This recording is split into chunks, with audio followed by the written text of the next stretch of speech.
everyone, good day. I'm Ashley. In this presentation, I'll be exploring three distinctive art movements: the Mannerism, Baroque, and Rococo. We'll delve into their unique characteristics, artistic techniques, and how they each reflect the cultural and historical shifts of their time. Let's get started by first understanding Mannerism, then moving into the dynamic Baroque period, and finally the ornamental and playful Rococo style. Mannerism, emerging in the late 16th century, is an artistic style characterized by exaggerated proportions, elongated figures, and complex composition.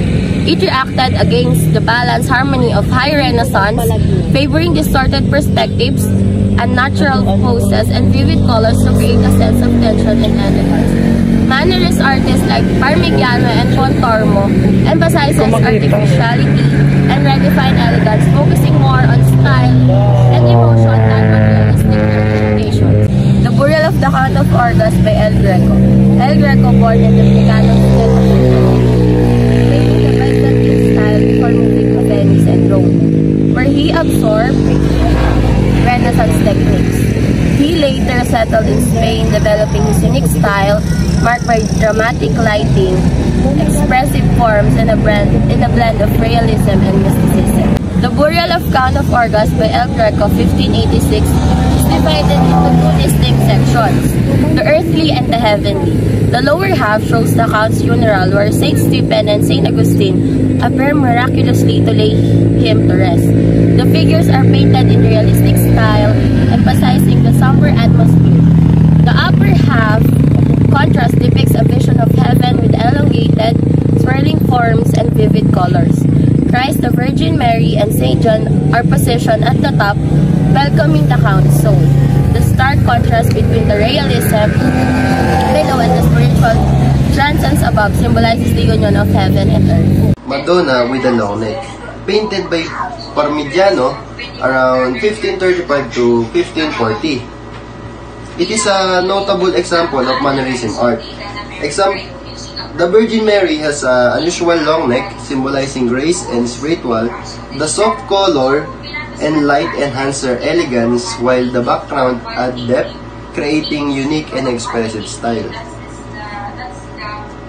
Parmigiano painted Madonna with long neck to explore Mannerism ideals of beauty, emphasizing elegance and spiritual through elongate forms, inviting contemplation of the divine and transcendence qualities of Mary. The Venus of Urbino by Titian.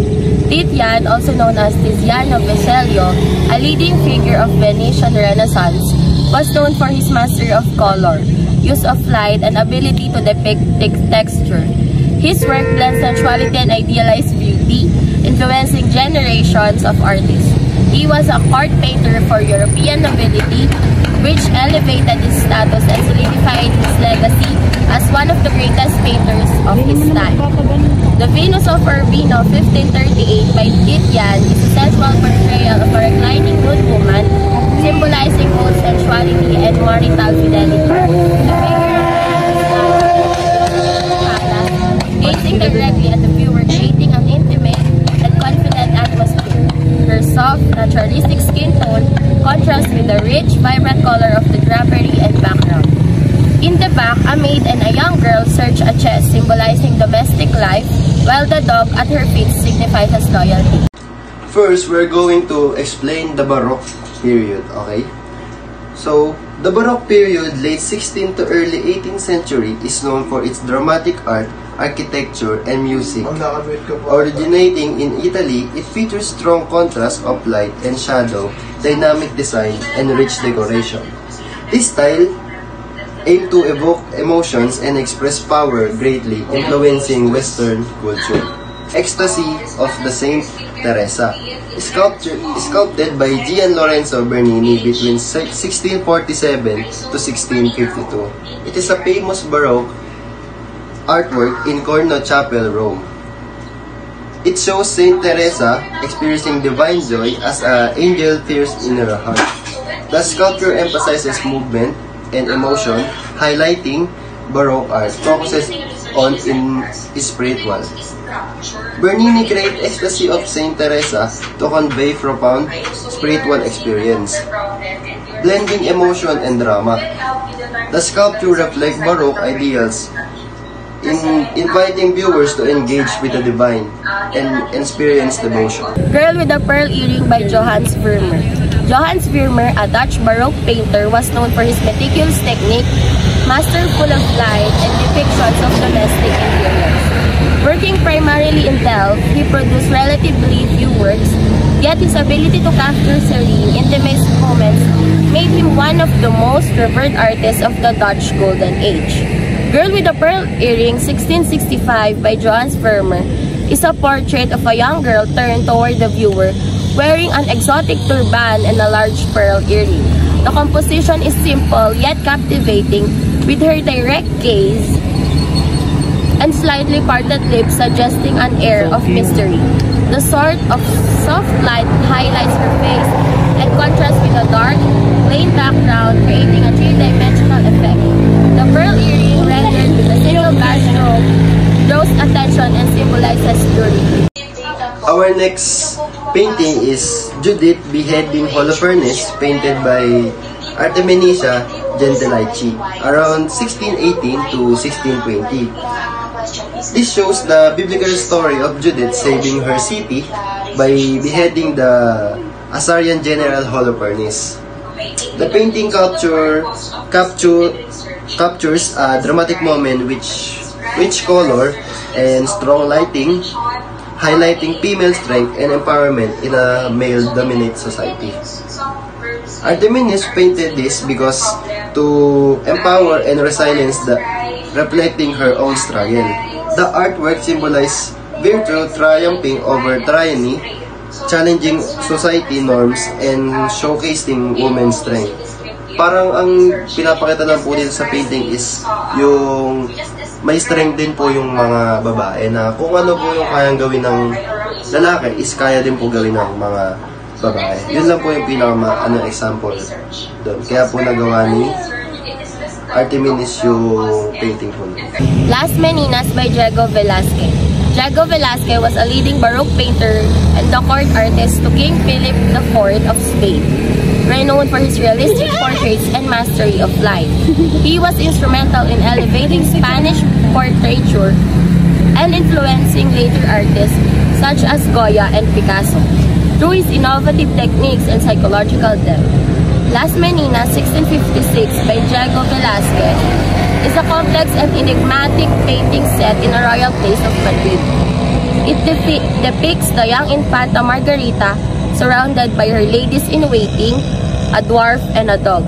Velázquez himself appears painting on a large canvas, while King Philip IV and Queen Mariana are reflected in a mirror at the back, suggesting that they are either subjects or onlookers.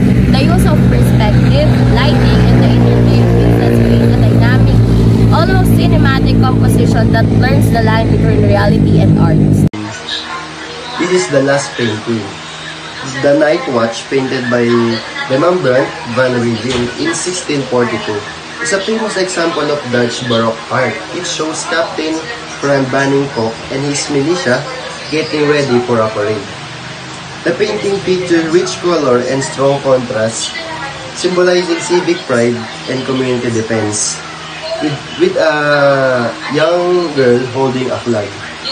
Rembrandt painted the Night Watch to celebrate civic pride and community identity in Amsterdam. Commissioned by Captain Cock's militia, the artwork emphasizes collective defense, showing dynamic movement and dramatic lighting to evaluate and importance the citizens' shoulders in the Dutch Golden Age. Rococo. Rococo art, which emerged in early 18th century France, is characterized by its playful, light-hearted themes and decorative style. It features soft colors, flowing forms, intricate details, and focus on romance, leisure, and fantasy. Often associated with the aristocracy, Rococo paintings and interiors are ornate and elegant, with a sense of movement and grace. Artists like Jane Holder and Francis used to delegate brushwork and pastel tones to convey a mood of frivolity and charm. The Swing by Jean-Honoré Fragonard. Jean-Honoré Fragonard was a French Rococo painter known for his light-hearted and erotic themes characterized by delicate brushwork and vibrant colors. A student of Francois Boucher, he became a favorite among the French aristocracy for his playful, elegant depictions of romance and leisure. His work epitomizes the Rococo style, emphasizes on grace, charm, and frivolity. The Swing 1767 by Jean-Honoré Fragonard is a quintessential Rococo painting that captures the playful and sensual mood of the period. It shows a young woman in a lavish, flowing pink dress being pushed on a swing by an older man while her lover hides in the bushes below looking up at her. She kicks off her shoe mid-swing, adding a sense of spontaneity and flirtation. The soft, feathery brushstroke, lush greenery, and dappled light all enhances the scene's romantic dream-like atmosphere. Our next painting is The Triumph of Venus. This is one of my favorite painting of all this painting. This painting painted by Francois Boucher in 1740. It is a prime example of Rococo art that celebrates beauty, love, and sensuality. Venus, the goddess of love, rests on a shell surrounded by playful cherubs. Boucher's soft colors and delicate style create a romantic and dreamy atmosphere. Francois painted this to celebrate beauty and love, reflecting Rococo ideas. The artwork embodies sensuality and pleasure, catering to aristocratic taste during Louis XV reign. So that is the three topics that we have discussed: the Rococo, mannerism, and Baroque. I hope you learned something from us. Thank you!